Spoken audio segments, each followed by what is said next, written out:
YouTube or iTunes. Maybe got 6 of my albums up, and you can purchase it on, like I say, Stevie Baby, iTunes, and Amazon. Amazon, you can buy it on Amazon, and all right, most of those websites. But like I said, I'm really excited about the album, and it's a funny thing that a friend of mine, Clay, he said, Mekiel, the next album you do, you should call it just M.R. Yeah. I said, what? I like that, though. He said, just name it M.R. I said, you know what? I'm going to do that. So I texted him when I got his number, and I texted him before I left L.A., and I said, Clay, I took your advice. I named my album just what you said, M.R. And he laughed. He said, you see? I said, that was, because sometimes people don't understand. When you're talking to an artist and you have a great idea, and that idea is utilized, you was a part of that. You was a part of that creation, and you believe it or not, So I was just sharing it with him, letting them know that his influence of helping me name my 7th album was M.R. He said, M.R. I said, just make it M.R. Mekiel Reuben, M.R. I said, okay, Clay. And that's what I did. This is, I like almost 10 years later. Huh? I like it. You like it? I like it. Yeah. It's my initial. I got the habit of calling you MR now, so it's real cool. It's real cool. I love it. It's laid back, just cool. Oh, you know what? And it's cool because you don't have to pronounce my MR. Yeah. I'd like to ask you, over decades you have dedicated your talent and time to disabled students at the Los Angeles Unified School District Benjamin Banneker Special Education Center. When you're not doing your tour, do you still have time to go there? No, I'm out. I was doing a series when I was doing some work in the Unified School District, and then I would give them a concert twice a year. I would play at Black History, and then we would have a spring concert, a summer concert. I would do it probably, I think, 3 times a year. And then I used to do it sometimes in the summertime. And a concert is just only an hour. I'll play an hour concert, and the kids used to love it. And I did that from, I think, that 1986 to 2009, 2011, or something like that. This is my last time I did one. Okay. Well, yeah, because I was. Okay. Thank you for that information. Thank you. What is your ultimate desire, MR, or what you want people to get out of this new album here? What is that ultimate desire? Well, to be able to share with people who want to share my enthusiasm. I want people to just feel good. That's what it's about. Because most of the music, when I listen to it, I was just writing it to just trying to satisfy the appetite of the ears. Right. The ears hear it, and they hear something good, they absorb, they consume it. If they hear something they don't like, they don't consume it. Yeah. And so I was trying to give this album some R&B stuff, which one of the main radio station that used to play the smooth jazz, the Wave in LA, is playing R&B stuff now. So I got an R&B song, and then I stuck back with my smooth jazz genre, trying to continue in that genre. Yeah. Well, thank you. They used to call that music, the type of music that we were playing was called contemporary jazz in the 80s. And it's the same music because Grover was the pioneer of that music. And so when I used to listen to Stanley Turrentine, him on, they used to be on CTI Records and Kudo Records and stuff like that. I used to listen to them, Bob James, all them. And I used to check out they used to call it contemporary jazz. And then smooth jazz is Yeah, it's kind of confusing and complicated, but I've heard this album and I'm like, there it is.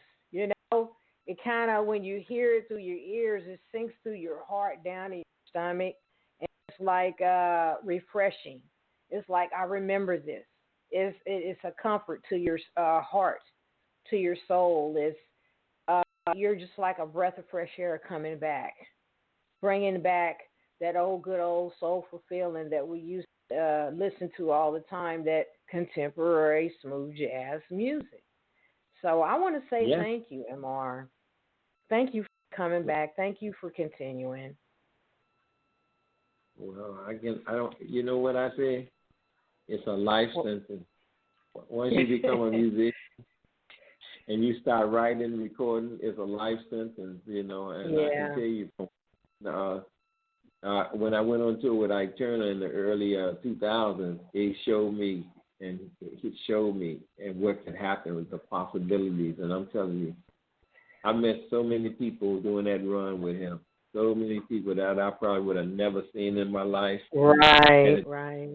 Had a chance to have drinks with Robert Plant in Italy in a hotel. We all laughing until about 2:00 in the morning. I mean, I couldn't believe it. You know, it was like amazing. And so, like I say, when you out there and you see the people, and you start meeting people who can make a difference. Right now, like I say, I appreciate what you've been doing, because you're sharing my music with the people who's in your fan base, and that's really appreciated to me. Because, like I say, people. Yeah, I mean, you're a professional, and you've been doing it for so many years, and you still got it. You still have that pow in you. I don't know where you getting this energy at or what is motivating you, and I just want to be there. And I feel like I'm already there, and I think you deserve to be exposed.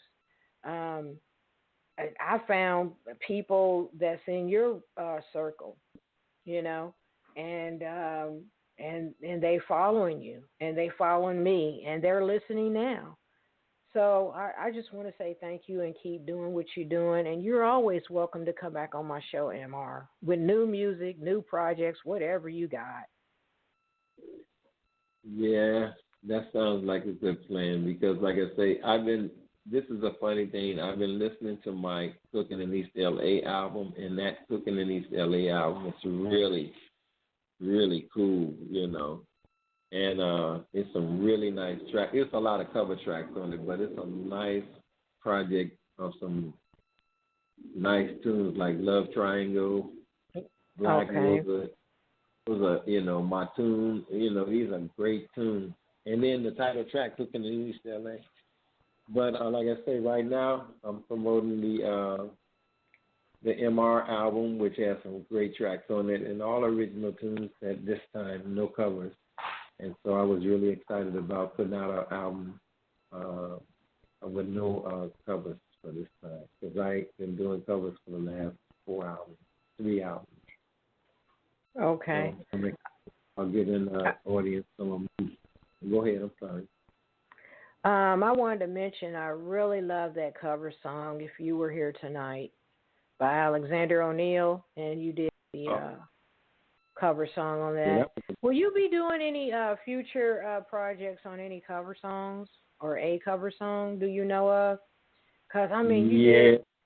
I've seen a couple of them in some of your past albums.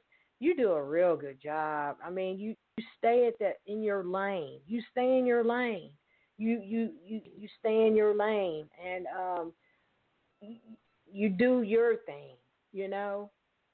And I love that. You know, they've been playing that Lovely Day, my rendition of Lovely Day. Yeah, I was going to mention it. They love that tune. I still love it.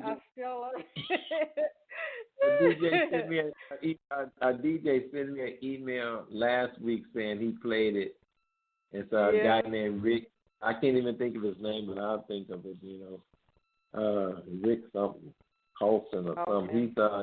He's a really nice person, and he's been playing my music for the past 5 weeks, You know, they've been playing The Last Forever and Lovely Day. He's been playing those. He's been rotating them back. So, like I say, I'm excited about the getting me more exposed to a more streamlined of music where I can be noticed as a musician. And so that's what I'm really working on right now, because it's a challenge. You know, they say, you know, people would ask you, have you given up? No, I haven't given up. Well, you know? You are well deserved. You're well deserved. I would like to ask of you, you can give a shout out to names of persons in your circle that have supported you in the journey on making and creating this new album, MR. You're more welcome to try your best in giving out some names. Go ahead, MR. Yeah. Let me see. Well, David Vasquez at the Moonlight, Jeff Lewis. David Vasquez and Jeff Lewis at the Moonlight Studio. Then we have Marvin Butler, who's at his studio that I mixed two of the tunes that I mixed the writer, and that girl told me at his studio, and he was very helpful in assisting me.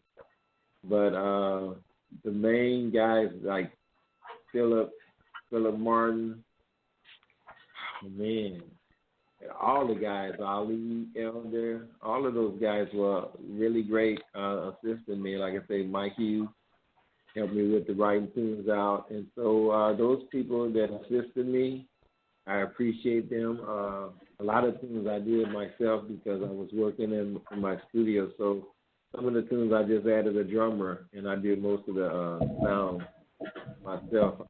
I used to doing production, so I did. And so I've been enjoying this production, and the people that help me, they know who they are. Oh, and I'm with somebody else. My friend Reveille, she helped me get to the studio and stuff, so it assisted me. And that girl, they helped me with the press release.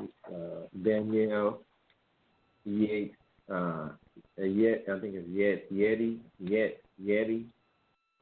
She helped me with my stuff, with getting out newsletter to people, and so those are the people that was very, I would say, instrumental in helping me get some of my ideas out there while I was in LA and getting back to St. Croix. I'm gonna tell you something. I like living in the Virgin Islands. It's just sometimes you get limited to the resources of the talent, so it's just a challenge. You know, because the resources of talent, it's not like in LA you got 1,000 drummers waiting to jump in a band. Yeah. You know, so here is limited, and so they have some great musicians, though, but it's limited to the quality of some of the musicians. So it's a challenge sometimes. I wanted to move back here because I was working with a unit, and they're pretty good. I have some great guys that I work with. But I still want to do something on a bigger level where I can really showcase the music that I've been creating. Right. I'm going to do right now. Okay, well, thank you. Thank you for the shout-out. Now, we're at the end of our showcase.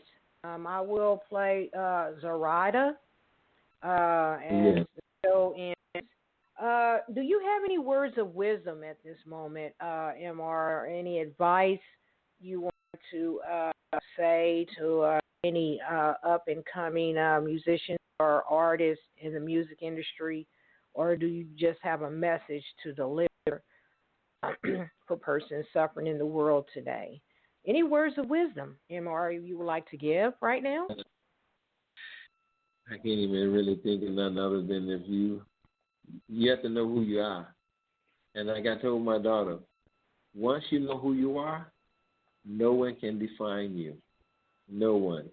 Because you know who you are. If you're an apple, they can't tell you you're orange. You're an apple. If you're a grape, they can't tell you you're a peach. You know. So once I told my daughter, once you know who you are, no one can define you.